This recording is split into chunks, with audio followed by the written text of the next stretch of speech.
The Trine series has always been known for nailing the 2.5D platformer experience. With Trine 1 and 2, developer Frozen Byte crafted some beautiful puzzle platformers, and while the third entry fell off the beaten path, Trine 4 is a return to form and for the better. Trine 4's story doesn't necessarily act as a continuation of the series. This installment follows the trio of series favorites, the Wizard, Knight, and Thief, as they begin to search for the missing prince. The prince, named Selius, has fallen under the influence of dark magic, causing the nightmares of those around him to manifest themselves. As you could probably guess, it's sort of hinted in the game's subtitle. Like the low effort that the story asks of the player, I too felt like a low effort was put into the story. Though its writing won't be winning an award anytime soon, it provided an ample backdrop for the levels I got to go through. Trine 4 is an attempt to recuperate its series DNA after falling off the beaten path with Trine 3. While Trine 3 experimented with 3D platforming for the sake of being different, Trine 4 goes back to its roots of being a 2.5D puzzle platformer. Once again, you're given the selection of 3 heroes to play as: Amadeus the Wizard, Zoya the Thief, and Pontius the Hefty Knight. All 3 bring something unique to the table in terms of moves and abilities that flesh out the puzzle's designs. Amadeus can conjure up boxes out of magic. Zoya, on the other hand, can rope together objects, while Pontius can destroy anything in his way. All 3 feel like a missing piece of a larger puzzle. Across the 6-hour adventure, I was shocked to see how puzzles continue to evolve in interesting and complex ways. Most of that is in thanks to the growing list of abilities each character earns. At a pace of about every 2 levels, some sort of new modification of a move or a new one entirely will be unlocked. Even as I earned these moves, I was pleasantly surprised to see my guesses as to how they would work with the puzzles, for example using Zoya's elemental arrows to freeze objects in place while I use them as platform. The list of surprises grew over time and never stopped up until the point I was rolling credits. While the innovation is there, I wouldn't say that Trine 4 featured difficult puzzles, at least not on par with Trine 2. Levels got more complex towards the end, but I was able to cheese through quite a few of them. At some points I could quickly begin to see how to solve the puzzles as I barely entered them. That's also with me mostly playing solo. As with previous Trine games, you can choose to play with friends where every person plays as one of 3 characters, or you can play solo and hot swap between each. Playing with friends is a more enjoyable time, though at the sacrifice of any concise productivity. That's part of the entertainment though. When playing with friends, you can choose to play either Classic, where each player controls 1 character, or Unlimited, where anyone can hot swap between characters at a total of 4 players at once. Having 4 players on screen at once, being able to spawn in so many different items is as chaotic as it sounds, but it's fun to mess around in.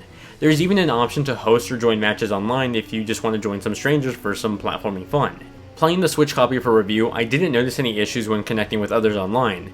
That is, if I could find somebody online. Finding other people to play with was a bigger problem than naturally the lag for each match.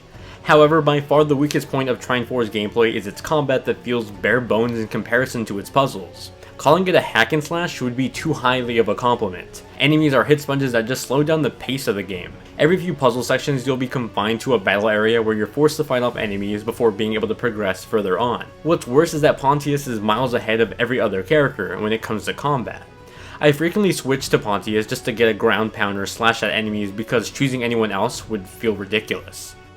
Trine has always had a strong presentation, and Trine 4 is no different. The developers at Frozen Byte are masters of the 2.5D craft, and Trine 4 has them at their best. Constantly present is a melting pot of 3D and 2D assets that mesh together to create these vibrant, saturated worlds. I found myself often gazing into the background as I entered a room, scanning for any obscure elements lingering on. Whether I'd see wildlife or another human off in the distance, it was always charming to see how they were part of that scene I was in. Each level brings in an environment that looks like something ripped out of a children's fantasy book, the use of colors and lighting contrasting well against the more neutral colors of the characters. As for performance, Trine 4 varies vastly depending on the platform you pick it up on.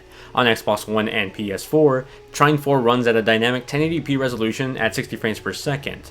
PS4 Pro maintains a solid 1080p resolution at 60 FPS, while the Xbox One X bumps that resolution up to what looks like 1440p at 60 FPS. Nintendo Switch is at the lower end of the spectrum with 1080p in dock mode and 720p in handheld mode. Both run at 30 frames per second, but the handheld mode seems like it's actually at a dynamic 720p. When on the Switch, I preferred playing in dock mode just because it seemed like a more stable performance as compared to the on-the-go experience. If you plan on picking this up on the Switch solely for the on-the-go play, I wouldn't recommend it so much. The blurriness is on par with some of Bethesda's AAA ports to the Switch. Trine 4's music tastefully plays with its theme of fantasy. Running through each level felt like I was inside of an immersive Renaissance fair. The music throughout Trine was whimsical with tracks that were heavy on the flute and string side. While I don't think I'll be humming them outside of the game anytime soon, while playing they certainly helped and further sold Trine's immaculate fairytale presentation.